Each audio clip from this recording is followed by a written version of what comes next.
What's going on, guys? It's your boy Christian Perez back at you with another video. I was sitting here at the shop and I couldn't think of what kind of intro to do in today's video, so I figured I'd go around the shop and do a little poll question. See how I should do my intro.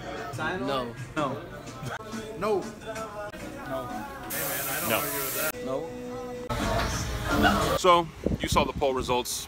Nobody wants me to do an intro, but you know what? It doesn't matter what they think, because they just became part of my intro, or they became my intro altogether. Alright guys, so let's get started.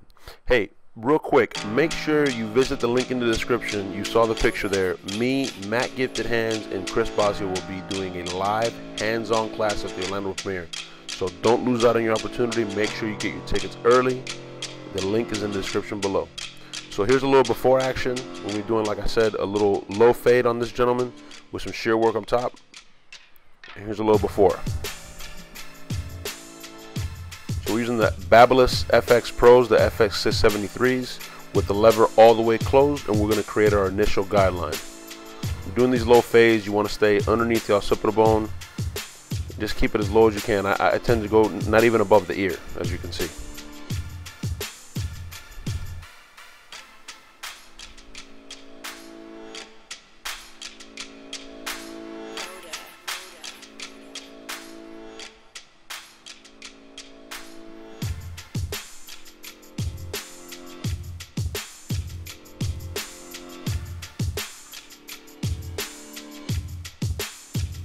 So now we're going in with our lever all the way open, and we're going to create our next guideline, which is going to help us erase the zero that we just created.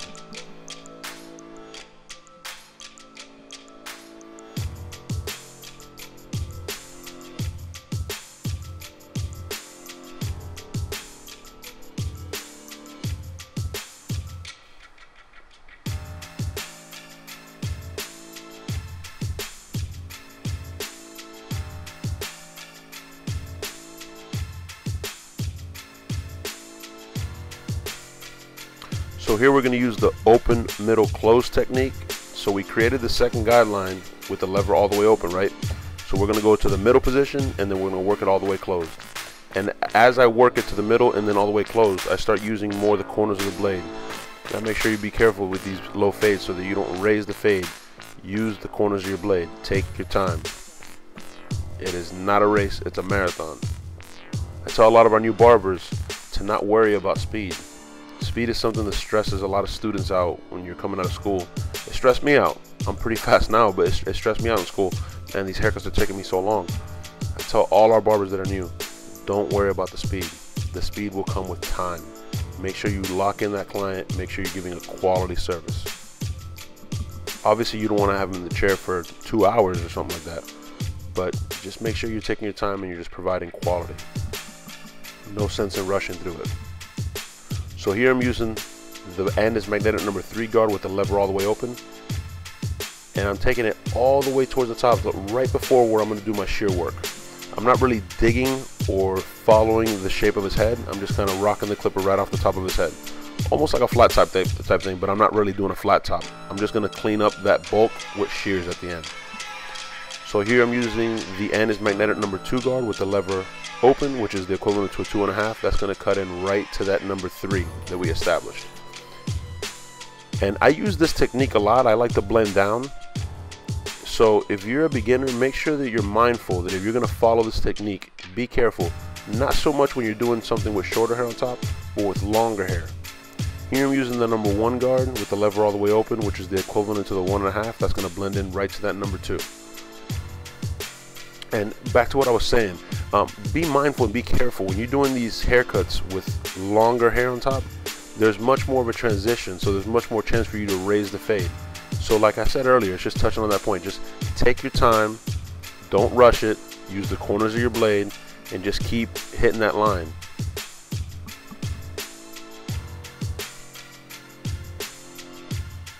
It'll start to come out, just be patient.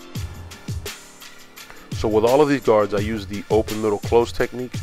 And sometimes you got to go somewhere in between. That's okay. Again, just taking your time and using the corners of your blade.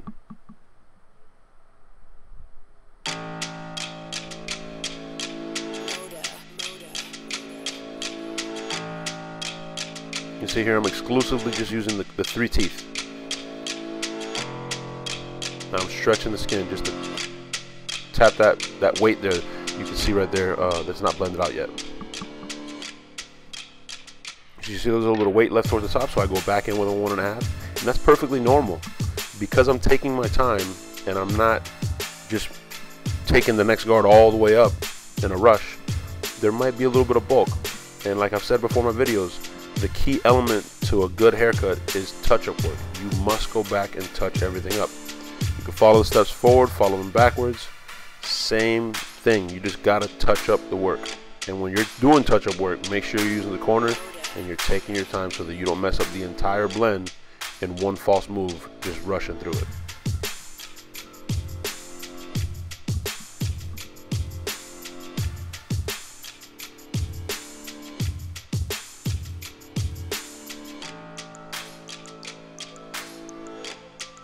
So as usual, what you do to one side, you must do to the other. So we're just following the same steps here. We started off with a 3, lever all the way open. It's equivalent to a 3.5. We took it all the way towards the top. And we worked that lever closed, and as we closed it, we raised the machine less and less. And then we used the number 2 with the lever all the way open, equivalent to a 2.5. Worked it all the way closed. And now we're using the number 1 guard.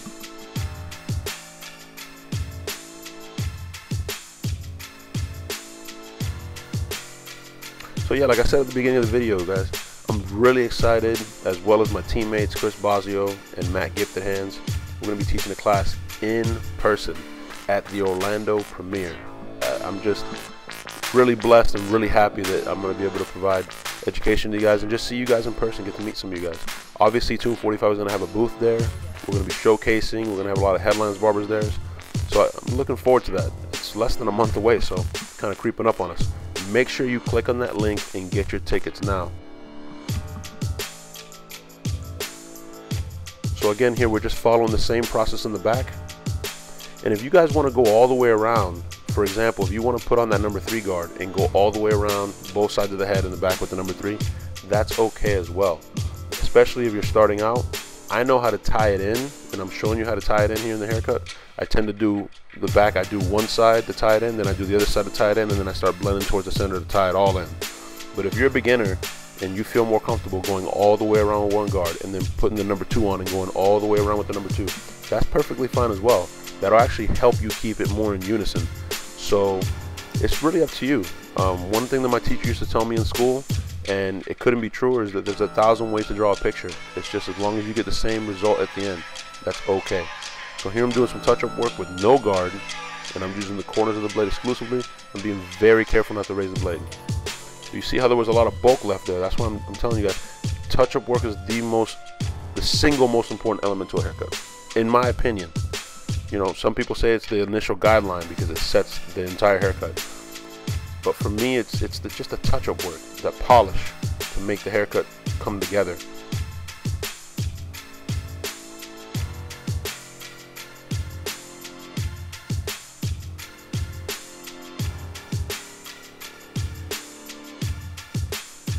And when I'm referencing bulk or I'm referencing weight, I understand that some of you guys are, understand and know, but for those of you that don't know, when I'm saying bulk or I'm saying weight, that's the line or any weight of hair that doesn't look blended. It looks bulky.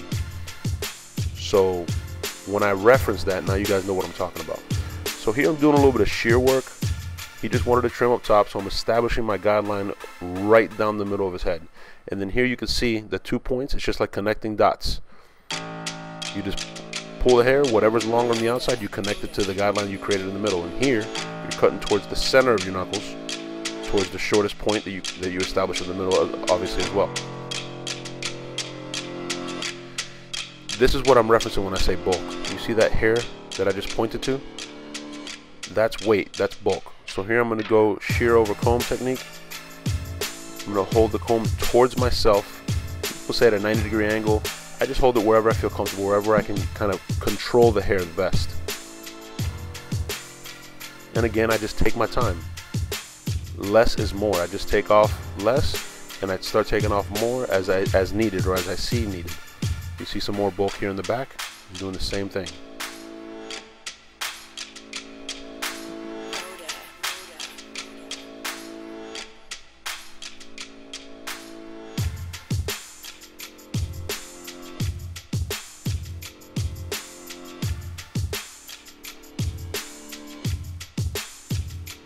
one of my favorite techniques to use.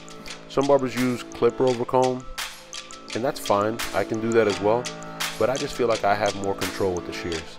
I can go in with the point of the shears. I can go in with the full shear. I just feel like I have more control. I can take off less or take off more as I see fit. So here I'm using some setting spray, and it's just to help hold everything down, hold all those baby hairs down. Once you spray it on, you can use a blow dryer.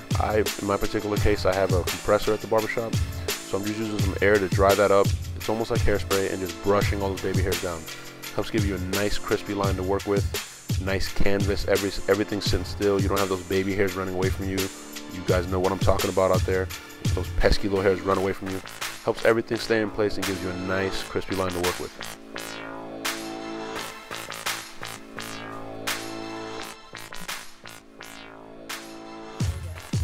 You want to make sure you use the corners of the blade just like a pencil. And when you're doing that C cup, don't push it back too much. Just follow the natural line and edge them up. So here I'm finding the lightest point that I see on his edge, and that's where I'm going to start my guideline. For lack of a better term, or maybe that's the correct term, it's all good. You guys know I keep it real. I'm just establishing a guideline, and you want to find the lightest point because that's going to be the point where, you know, the highest you go on the edge. If it's like an inch difference, you obviously want to consult the client because you don't want to push the whole edge back because the lightest point of his edge is an inch back. And that's probably exaggerating, but you know what I mean. I want to exaggerate so I get the point across. Find the lightest point, start your edge there, and then match everything to that. So here I'm using Tune 45 shave gel. You guys know all about that. It's got the best ingredients. It's got vitamin E. It's got glycerin in it. It's got aloe vera. The vitamin E and the aloe vera helps rebuild the skin, helps prevent any irritation, any razor burn. The glycerin helps it slide so it does not dry. One of the things I hate when I'm shaping somebody up is when you apply shave gel to one side, you shave the one side, you go to the other side, and it's dry and you got to apply more, put water. No gimmicks with this shave gel. 100% the best shave gel on the market. So make sure you visit tune45.com for all your Tune 45 gear, razor hand holder, shave gel, etc. So here I'm just blending out his chin strap into the zero that we already established, and now I'm just balding him out in the back using my Endless LIs. As usual, I appreciate you guys so much. Thank you so much for taking some time out of your day to spend some time with me in these haircut tutorials. Make sure you subscribe, smash that like button, get active in the comments, and let me know what you guys want me to do next. And of course, I always appreciate your time.